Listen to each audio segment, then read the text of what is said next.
你们是什么人，竟敢偷袭？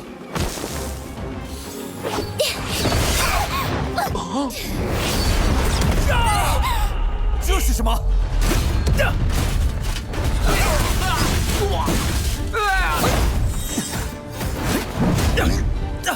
Oke, kembali lagi bersama Bang Jago. Seperti biasa, admin selalu mendoakan kalian nih, semoga selalu dalam keadaan sehat dan dalam kondisi terbaik ya.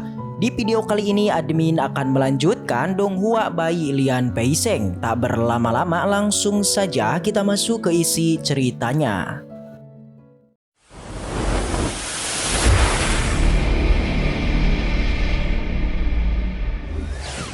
Cerita kembali dilanjutkan. Keesokan harinya, kompetisi perebutan tambang roh akan segera dimulai, yang mana para murid akan dipindahkan secara acak ke 5 posisi pertahanan di alam ilusi. Tapi perlu diingat nih, di sana ada para monster yang melancarkan sebuah serangan. Orang terakhir yang masih selamat itu berhak menjadi pemenangnya. Para murid sekte sangat senang karena para monster itu hanyalah ilusi belaka. Jadi tidak akan membuat mereka tewas, dan semua tindakan mereka itu akan dilihat langsung oleh cermin air. Di sini Peming memberikan sebuah jimat supaya itu bisa mengetahui posisinya ketika nanti berada di dalam masalah. Tentu hal ini membuatnya senang karena Peming sangat mengkhawatirkan dirinya. Beberapa saat kemudian, para murid dipindahkan ke alam dalam ilusi. Para murid sekte pemurnian darah merasa sangat senang karena ketua sekte secara diam-diam memindahkan mereka bersama-sama. Sedangkan sekte besar itu harus terpisah. Para murid menjadi percaya diri bisa memenangi kompetisi ini. Di sisi lain, Peming dan para murid lainnya baru saja tiba. Namun mereka itu langsung bertemu dengan 2 ekor monster. Menyadari ada yang aneh dari para binatang itu, dia pun meminta para murid untuk berhati-hati. Tapi di sana ada yang tidak ingin mendengarkan perkataannya. Dengan pedenya dia itu akan mengalahkan para binatang monster di sana. Namun naas, dia malah menjadi santapan untuk para binatang monster. Para murid mulai menyadari bahwa binatang monster ini adalah asli dan bukan ilusi. Para murid yang diserang oleh binatang monster kemudian kembali ke dunia asli. Namun kini mereka itu sudah mati dan tidak ada satupun yang selamat. Sontak saja hal itu membuat para tetua bertanya-tanya kepada ketua Jao sebenarnya apa yang telah terjadi. Karena bagaimana bisa binatang monster asli itu muncul di alam ilusi. Tetua Zhou menenangkan mereka karena dia akan memeriksa hal ini. Tapi tindakannya sama sekali tidak berhasil. Ia pun menjadi penasaran sebenarnya siapa yang telah mengubah formasinya dan menyebabkan binatang asli masuk ke alam ilusi. Tetua Han meminta untuk menghentikan kompetisi ini karena nyawa para murid dalam bahaya. Namun ketua Zhou ingin memanfaatkan hal itu apalagi para muridnya berada di satu tempat. Ia pun memberitahu formasi ini tidak dapat dihentikan, apalagi dia yakin para murid yang memasuki alam ilusi adalah yang terbaik. Tetua Han tetap memintanya untuk menghentikan hal itu, karena bagaimanapun keturunannya masih berada di alam sana. Jika sesuatu terjadi maka dia berjanji akan melakukan sesuatu kepada sekte pemurnian darah. Di tengah perbincangan itu, kita dibawa kembali ke tempat Peming, yang mana dia itu sedang bertarung dengan para binatang monster. Melihat Peming mengeluarkan begitu banyak jimat, membuat para murid yakin bahwa dia adalah putra dari sekte Luoxia. Di sana akhirnya dia pun berhasil mengalahkan para binatang monster. Berhubung para binatang itu sangat merepotkan, jadi dia berencana untuk menemui Zhang. Tapi pada saat itu juga para murid di belakangnya mendekati dirinya karena ingin pergi bersamanya. Sadar dengan niat jahat mereka, Peming mulai berpura-pura terluka. Jadi di saat mereka ingin menyerang dirinya, yaitu langsung melancarkan serangan balik. Hal itu membuat para murid terkejut karena Peming telah menipu mereka. Di sisi lain, Zhang sedang kewalahan menghadapi binatang monster. Di sana juga hadir Peming yang tiba tepat waktu untuk menghabisinya. Tentu saja ia sangat senang karena dia kembali diselamatkan olehnya. Tidak ingin membiarkannya hidup, Peming pun menggunakan binatang pelahap jiwa.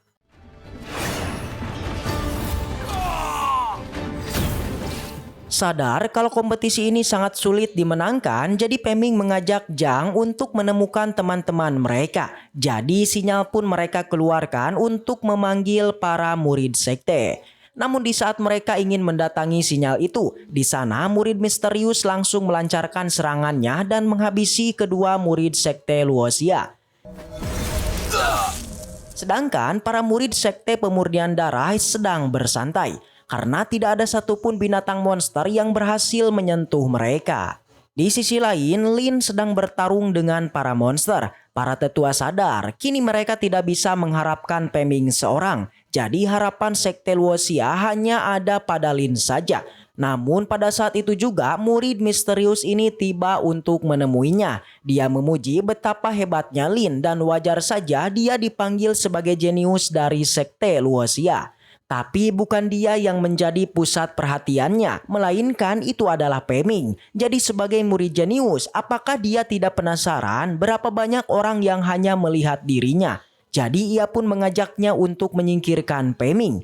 Lin yang tidak ingin bekerja sama dengannya membuat murid ini marah karena berani menolak tawarannya. Untung saja Peming segera datang dan berhasil menyerang murid ini. Dia tahu betul bahwa murid misterius inilah yang mengubah formasinya. Ia pun penasaran siapakah dia itu. Murid ini hanya memberitahu bahwa dia akan membalaskan kematian ayahnya kepada sekte Luoxia. Di saat murid itu pergi, para binatang monster pun berdatangan. Jadi mereka tidak bisa mengejarnya dan harus disibukkan oleh para binatang monster. Mereka bertiga pun harus berhadapan dengan para monster. Si Lin sangat ketakutan karena bagaimana bisa para binatang ini mendekati mereka. Di saat pertarungan sedang terjadi, terlihat di belakang Peming Han Hao itu sedang menunggu kesempatan untuk menghabisinya. Apalagi dia ini masih tidak terima nih karena telah dipermalukan pada pertandingan sebelumnya. Nah, ketika Peming dihadapkan dengan dua binatang monster, saat ini juga ada seseorang yang langsung saja menyerangnya. Peming sudah sangat marah dan tidak akan memaafkannya lagi. Dia akan memberikan hukuman atas tindakan yang dia lakukan. Han Hao meminta untuk mengampuninya, apalagi kakeknya adalah tetua di sekte Luoxia.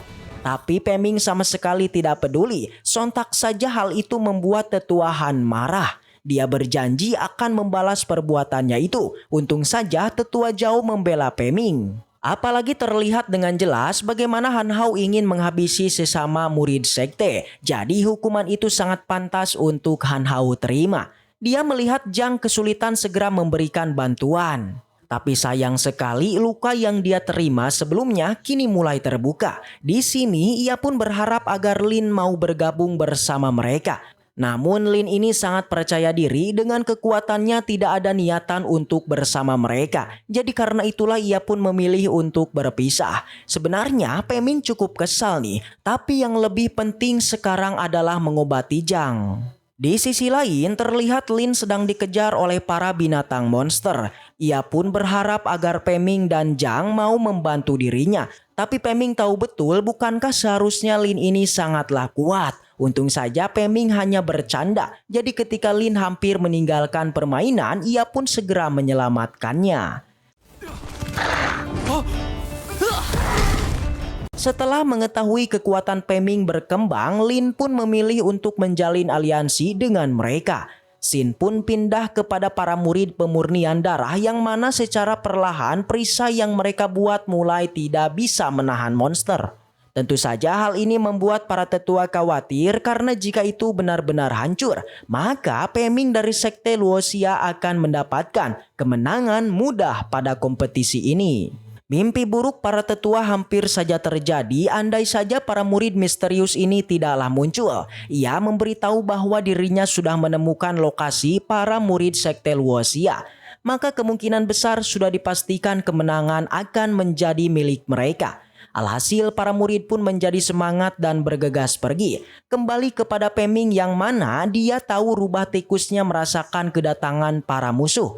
Ia pun meminta teman-temannya untuk bersiap bertarung. Tidak begitu lama para murid sekte pemurnian darah tiba dan langsung mengajak mereka baku hantam. Dalam pertarungan ini, Peming dan yang lainnya sama sekali tidak kesulitan nih. Akibat hal itu membuat murid misterius ini kesal karena pada akhirnya dia jugalah yang harus turun tangan. Murid ini pun melancarkan serangan besar yang bahkan membuat cermin air hancur. Para tetua menjadi semakin penasaran apa yang sebenarnya telah terjadi. Akhirnya murid misterius ini pun menunjukkan jati dirinya yang adalah Minglu. Ia meminta Peming untuk tidak ikut campur karena bagaimanapun dia hanya ingin membalas dendam kepada sekte Luoxia. Zhang meminta Peming untuk tidak mendengarkan perkataannya karena bagaimanapun akibat ulah Minglu inilah itu telah membuat para murid sekte Luoxia banyak yang tewas. Dan akhirnya pertarungan pun terjadi.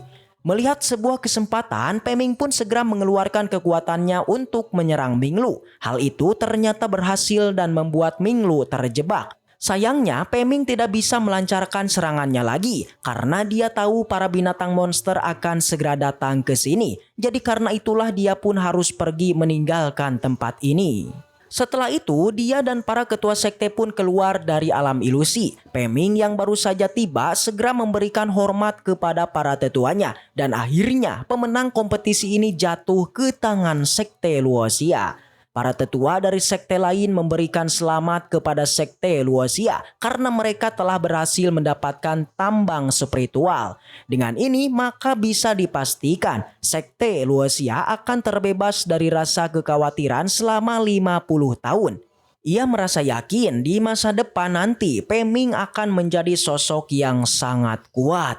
Di sisi lain, Minglu ternyata berhasil keluar nih. Xin berpindah ke sekte Luoxia yang mana para murid sekte itu sangat senang karena sekte mereka kembali memenangi kompetisi.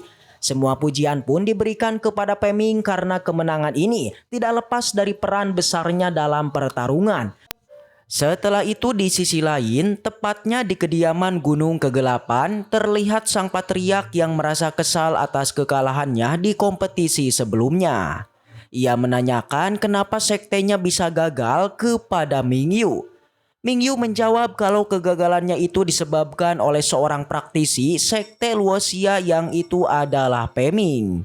Ia tak menyangka kalau juniornya dulu itu berubah menjadi sosok yang sangatlah kuat. Sang patriark menjadi marah ternyata kegagalan sektenya hanyalah disebabkan oleh satu orang saja. Dengan begitu ia pun berencana untuk membantai si Peming karena dia selalu mengganggu rencana sektenya. Tentu saja Mingyu pun langsung setuju dan berjanji bahwa jika bertemu dengannya lagi maka dia ini akan langsung membantainya guys. Ya, langsung saja sang patriark pun memerintahkan Mingyu untuk segera bergerak mencari tahu keberadaan Peming. Xin kemudian berpindah di sekte Luoxia. Di sana juga diperlihatkan perbincangan Peming dengan gurunya yang kini mendapatkan pil hadiah kompetisinya. Namun sang guru nampaknya cukup kesal karena Peming tak pernah mendengarkannya untuk tidak mengikuti kompetisi itu.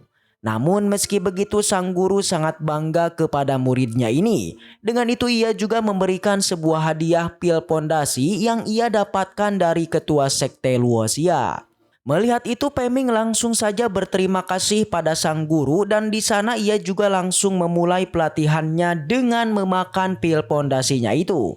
Alhasil si Peming pun berhasil merasakan fluktuasi sebuah aura pondasi di dalam tubuhnya.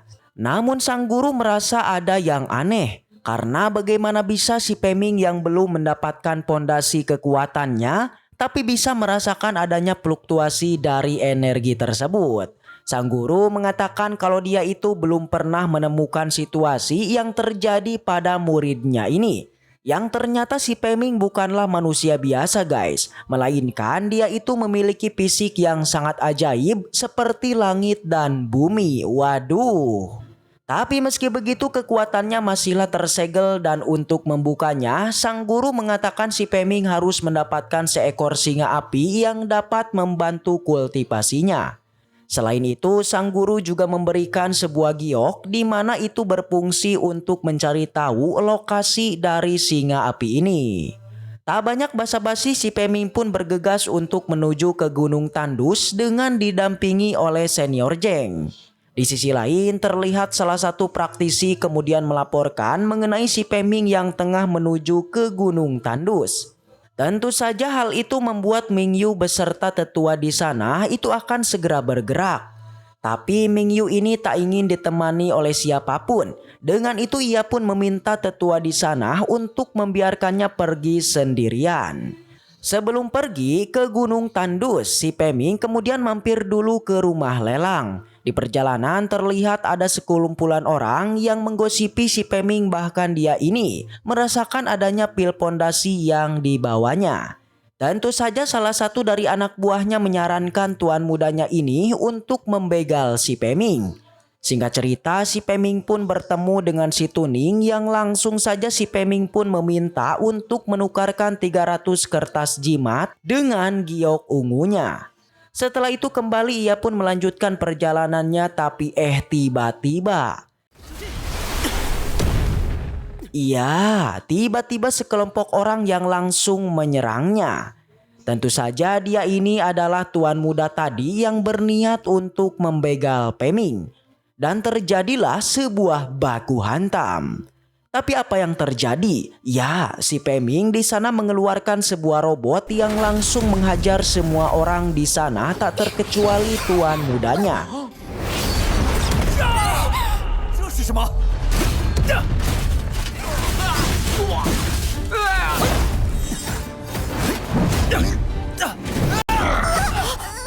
Semua orang yang melihat pertarungan ini tentu saja sangat terkejut.